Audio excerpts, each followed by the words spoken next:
अस्सलाम वालेकुम। आज 4 मई को सुप्रीम कोर्ट में एफआईए ने अपनी फाइनल रिपोर्ट जमा कराई है। उसकी हम बात करेंगे, साथ ही साथ एलएलबी 3 इयर्स की तमाम तफसीलात, एलएलबी 5 इयर्स का क्या इशू है, पार्ट 1 फ्रेश के जो स्टूडेंट्स हैं 3 इयर्स में उनका क्या होगा, सप्लीमेंट्री के स्टूडेंट्स कौन से हैं उनके साथ क्या होगा, जेन्युइन और नॉन जेन्युइन, इन तमाम मामलात पे हम आज बहुत गहरी नजर डालेंगे। मैं हूं समर इखलास रंजा, आप देख रहे हैं लर्न विद सर।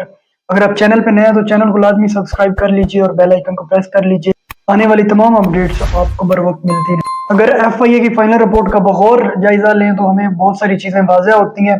इनिशियली उन्होंने वो सारी हिस्ट्री, वो सारे क्रेडेंशियल दिए हुए हैं। 3 इयर्स का बैन होना, कॉलेजेस की एफिलिएशन लेना, कितने कॉलेजेस को इनिशियली एफिलिएशन मिली, बाकी कितने डी एफिलिएट हुए, उनके क्या इश्यूज थे, उन्होंने कैसे एफिलिएशन ली, तमाम तर मामलात इनिशियली इस रिपोर्ट में बयान किए गए हैं, जो कि स्टूडेंट के लिए आई थिंक सो के फिल वक्त एक बहुत लंबी बहस है। अगर आप लोगों ने कहा या उसकी जरूरत हुई तो उस पर एक सेपरेट वीडियो में बना दूंगा। आई थिंक सो कि वो स्टूडेंट का सब्जेक्ट मैटर नहीं है एट द मोमेंट। मैं स्ट्रेटली मुद्दे पे आता हूँ कि आज की हियरिंग में एफआईए ने क्या रिपोर्ट जमा कराई, स्टूडेंट के रिलेटेड उसमें से इंपॉर्टेंट क्या पॉइंट्स हैं। वो तमाम स्टूडेंट, वो 5 इयर्स के हों, वो 3 इयर्स के हों, वो 3 इयर्स के किसी पार्ट, किसी कैटेगरी के स्टूडेंट्स हों, तो उसकी आज इंपॉर्टेंट डिस्कशन हम करते हैं। सबसे पहले हम बात करते हैं उन तमाम फ्रेश स्टूडेंट की जिनको पार्ट 1 सप्लीमेंट्री में बैठने नहीं दिया गया। जैसे कि 12 मैं जिक्र कर चुका हूं कि वो तमाम लोग जो पहले किसी इम्तिहान में नहीं बैठे थे, वो फर्स्ट टाइम किसी फॉरेन से आगे किसी भी सप्लीमेंट्री एग्जाम को अटेम्प्ट नहीं कर सकते। एलएलबी पार्ट 1 सप्लीमेंट्री में 11,396 लोगों ने एग्जामिनेशन एडमिशन भेजा था, जिसमें से 6227 स्टूडेंट को यूनिवर्सिटी ने पार्ट 1 सप्लीमेंट्री के एग्जाम के लिए अलाउ कर दिया था।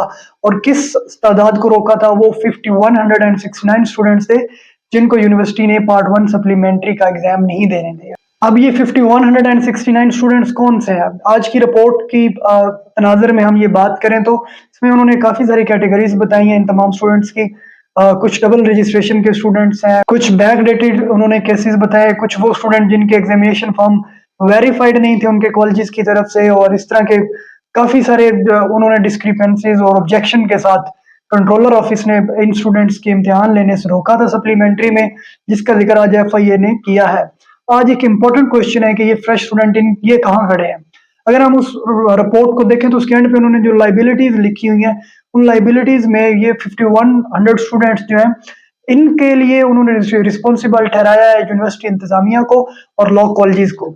इन लॉ कॉलेजेस और यूनिवर्सिटी इंतजामिया की वजह से इन स्टूडेंट्स के एडमिशन हुए हैं, वो जिस तरह भी हुए हैं, जिस कैटेगरी में भी हुए हैं। तो एफआईए के मुताबिक इन स्टूडेंट्स का माली और वक्त का जो नुकसान हुआ है, इसके जिम्मेदार ये दोनों फ्रीकैन है। अब क्या होगा इन फ्यूचर, इन स्टूडेंट्स, ये 5100 स्टूडेंट्स जिनको पहले ही नॉन जेन्युइन कंसीडर कर दिया कंट्रोलर ऑफिस ने, उसके बाद इसका जिक्र जो है वो एफआईए रिपोर्ट में भी आ चुका है। अब सुप्रीम कोर्ट इनके साथ क्या करेगी? लीगल विजडम के साथ in the I of law in 5100 students को रिस्टोर होना चाहिए। फर्स्ट ऑफ ऑल, अगर तो इन्हें रिस्टोर नहीं करते तो इनको वो कंपनसेशन मिलनी चाहिए जो जिसके ये हकदार है। जितनी भी इन्होंने एग्जाम अपनी फी जमा कराई है, ये जो मामलात की हैं, वो इनको मिलने चाहिए। अब ये किसके पार्ट पे हैं? ये कॉलेज के पार्ट पे चीजें आएंगी, यूनिवर्सिटी इंतजामिया के पार्ट पे आएंगी। ये देखते हैं सुप्रीम कोर्ट इसमें क्या फैसला करे। तमाम फ्रेश स्टूडेंट जो कि ये स्ट्रेंथ है, इसका अभी तक कोई फाइनल नहीं है, ये केस 50-50 है। कोर्ट के फाइनल ऑर्डर के साथ इस चीज को देखा जाएगा कि इन स्टूडेंट का क्या होता है। अगर कोर्ट इनको डिसोन करती है, रिजेक्ट करती है, इनके मामलात को प्रोसीड नहीं करते, तो ये स्टूडेंट फर्दर अपील के लिए जो है वो सुप्रीम कोर्ट जा सकते हैं। आज का सुप्रीम कोर्ट का शॉर्ट ऑर्डर अभी तक मंजरेआम पे नहीं आया, जैसे ही वो आता है तो उसको फर्दर हम रीड कर लेंगे, मैं आप लोगों को एलेबोरेट कर दूंगा। पर उसमें ऐसी कोई चीज डिबेटेबल नहीं है कि जिससे स्टूडेंट को कोई खास फायदा हो। अगर किसी चीज का होता हुआ तो मैं जरूर आप लोगों के सामने वो चीज लाऊंगा कि किस लाएमल के तहत जो फ्रेश स्टूडेंट है, ये कोई भी बाकी जिनका भी मैं अभी जिक्र करूंगा कि उनमें से कोई भी जो स्टूडेंट है वो रेमेडी ले सकते हैं। इसके अलावा फेक फी वर्चुअल्स का जिक्र किया है रिपोर्ट ने, उसमें 2 कॉलेजेस आपको पहले पता है कि वो कौन से कॉलेजेस हैं, उनकी उन्होंने उस अमाउंट का तयन किया। जैसा कि आप जानते हैं कि ये तमाम इंक्वायरी एलएलबी पार्ट 1 सप्लीमेंट्री 2019 की हो रही है, इसके अलावा किसी पार्ट की कोई इंक्वायरी नहीं है, वो चाहे एलएलबी 3 इयर्स के कोई भी पार्ट है, एलएलबी 5 इयर्स का कोई पार्ट है। इस तमाम रिपोर्ट में पार्ट 1 सप्लीमेंट्री के पे जो इंक्वायरी हुई है उसकी जो फाइंडिंग्स हैं वो क्या है। 6227 स्टूडेंट्स जो थे, उन्होंने पार्ट 1 सप्लीमेंट्री के इम्तिहान में शमूलियत इख्तियार की थी, जिसमें से 738 स्टूडेंट्स ऐसे हैं जिनको एफआईए ने नॉन जेन्युइन कंसीडर किया है, जिसमें से 93 स्टूडेंट जो है वो फेडरल के मुलाजिम है और 645 स्टूडेंट जो है वो प्रोविंशियल गवर्नमेंट के एम्प्लॉय हैं। एफआईए की रिपोर्ट के मुताबिक ये 738 जो है 738 स्टूडेंट्स जो हैं इनको उन्होंने नॉन जेन्युइन कंसीडर किया, प्राइमा फेशिया नॉन जेन्युइन। उसकी रीजन है, मैं इस दो मेरे पास पॉइंट है इस सारी रिपोर्ट के बाद। एफआईए ने इन स्टूडेंट से दो चीजों की डिमांड की है। एक चीज ये कि ये अपनी डिपार्टमेंटल लीव उन्हें प्रोवाइड करें कि इन्होंने इस डिग्री को कंटिन्यू करने के लिए अपने डिपार्टमेंट से लीव ली थी।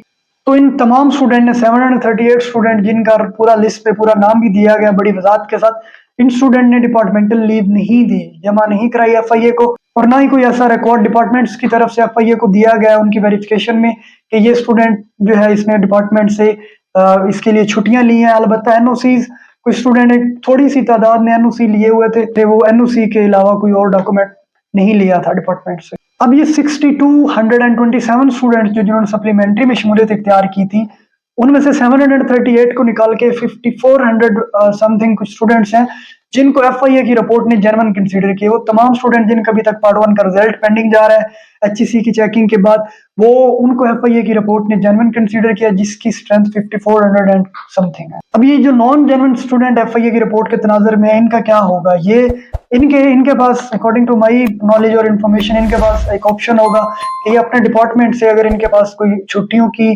कोई इनके पास अप्रूवल है तो वो अपनी लीव लेके ये सुप्रीम कोर्ट में अपील में जा सकेंगे फाइनल ऑर्डर के बाद, या तो ये चीज प्रूफ करेंगे अपील में कि जी जिस शहर में इनकी ड्यूटी थी उसी शहर में इनका कॉलेज मौजूद था और 18 से लेके 21 तक या इनका जो एक डेफिनेट पीरियड ऑफ टाइम था एजुकेशन का लॉ का, उसमें ये उसी शहर में मौजूद रहे हैं जहाँ पे इनका कॉलेज एग्जिस्ट करता था और वहीं इनकी जॉब थी। तो ये दो सर्कमस्टांसेस ऐसे हैं जिसकी वजह से ये 738 स्टूडेंट्स में कोई स्टूडेंट जो इस चीज को प्रूव कर पाएगा उसकी डिग्री बच सकेगी। या माइट भी ये अपील में कोर्ट से रुजू करें तो माइट भी इन स्टूडेंट्स को अलाउ किया जाए, मगर ऐसा मुश्किल है क्योंकि इस पे पंजाब बार और पाकिस्तान बार एतराजात करेंगे। का मेन एजेंडा भी यही है, उसकी भी मैं आगे आपको वजाहत करता हूँ, लेकिन ऐसा होना मुमकिन नहीं है। जो पॉसिबल सोल्यूशन है इनके लिए वो मैंने आपको अर्ज कर दिया। एक और इम्पोर्टेंट पॉइंट रेज किया गया अटेंडेंस का, वो 738 स्टूडेंट जो है उनके अटेंडेंस की वजह से ये प्रॉब्लम हुई।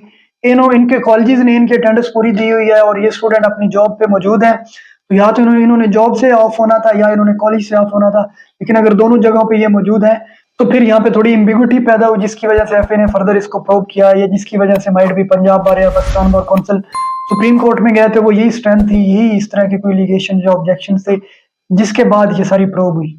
अटेंडेंस की मामलात की बात करें तो बाकी तमाम कॉलेजेस ने तकरीबन अपनी अटेंडेंस का रिकॉर्ड एफआईए को जमा करें। रिपोर्ट के मुताबिक सिर्फ एक कॉलेज है, उसका नाम मैं नहीं लूंगा, उन्होंने रिकॉर्ड जमा नहीं कराया अटेंडेंस का और उस पर भी कुछ एतराजात हैं एफआईए को, उन्होंने मेंशन भी किया।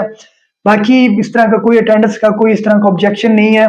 और एज यू नो तमाम स्टूडेंट्स ने पार्ट 1 सप्लीमेंट्री के लिए भी अपनी रेगुलर क्लासेस ज्वाइन की थी, एनुअल के लिए 2018 से 21 सेशन में भी हमने 1.5 साल की तकरीबन क्लासेस ज्वाइन की थी। उसके बाद हमारा इम्तिहान जो था वो आपको पता है कि पार्ट 1 का हमारे इम्तिहान भी अपने ड्यू प्रोसेस से ड्यू टाइम से 6 महीने लेट हुआ था। अब आते हैं कंक्लूजन की तरफ। एफआईए की रिपोर्ट का जो कंक्लूजन है उसमें एक चीज उन्होंने ये बताई है कि ये 603 मिलियन का टोटल क्यूमुलेटिव फ्रॉड हुआ है जो कि कॉलेज और यूनिवर्सिटी के माबैन हुआ है। इसमें टोटली जो ये चीज ये रकम ये सारे मामलात जो फाइनेंशियल बेनिफिट्स लिए गए हैं जिन पार्टीज ने भी लिए हैं वो तमाम ये चीजें सिर्फ और सिर्फ स्टूडेंट से लिए गए हैं जो कि 603 मिलियन की अमाउंट है। इसके बाद एफआईए ने 2 प्रेयर्स की हैं इसमें सुप्रीम कोर्ट से। एक तो वो कि जो भी कॉलेजेस के उन्होंने वो कुछ इदारों के नाम तकरीबन तमाम इदारों को उन्होंने मेंशन किया, उसकी भी कुछ ग्राउंड्स हैं कि उन कॉलेजेस के खिलाफ जो है वो इंक्वायरी हो और वो क्रिमिनल प्रोसीडिंग हो, या फिर वो तमाम एम्प्लॉयज जो यूनिवर्सिटी के उनके खिलाफ भी क्रिमिनल प्रोसीडिंग हो, साथ ही साथ जो यूनिवर्सिटी एम्प्लॉयज हैं उनके खिलाफ डिपार्टमेंटल प्रोसीडिंग्स हो। ये 2 रिकमेंडेशन दी गई हैं एफआईए की तरफ से सुप्रीम कोर्ट को, ये प्रेयर्स की गई हैं। अब देखते हैं सुप्रीम कोर्ट इसमें किस चीज पे अमल करते हैं। जहां तक बात है कॉलेजेस में जो कॉलेजेस को लाइबिलिटी पे अमाउंट डाली जा रही है उसके भी एक बड़ी वजाहती चीज है, उसकी मैं आप लोगों को नेक्स्ट वीडियो में उसकी वजाहत कर दूंगा कि जो अमाउंट कॉलेजेस के जिम्मे लगाई जा रही है जो कि मिलियन में या इससे भी ज्यादा है, उसका क्या होगा। वो अगर कॉलेजेस को उसके लिए लायबल ठहराते हैं या यूनिवर्सिटी को ठहराते हैं तो उसका उस अमाउंट का क्या करेंगे। या वो तमाम स्टूडेंट जिनको उन्होंने एक्स्ट्रा एडमिटेड स्टूडेंट का खिताब दिया है, मेरी इतलात के मुताबिक वो अब लीगल कंसीडर होंगे तो उसके बाद क्या मामला हो। ये थी आज की FIA की फाइनल रिपोर्ट जो उन्होंने सुप्रीम कोर्ट में जमा कराई है, और इसके जो इंपॉर्टेंट पॉइंट्स हैं मैं अपकमिंग वीडियोस में जो असेंशियल होंगे मैं आप लोगों से एलेबोरेट कर दूंगा। ये थी FIA की रिपोर्ट्स की तमाम मालूमात। अगर आपको फर्दर कोई क्वेश्चन पूछना है तो आप कमेंट सेक्शन में पूछ सकते हैं। सुप्रीम कोर्ट की आज की तमाम प्रोसीडिंग जो कोर्ट के अंदर मामला हुआ है उसकी मैं वजाहत आपको दूसरी वीडियो में करता हूँ। वीडियो देखने का बहुत शुक्रिया। अस्सलाम वालेकुम।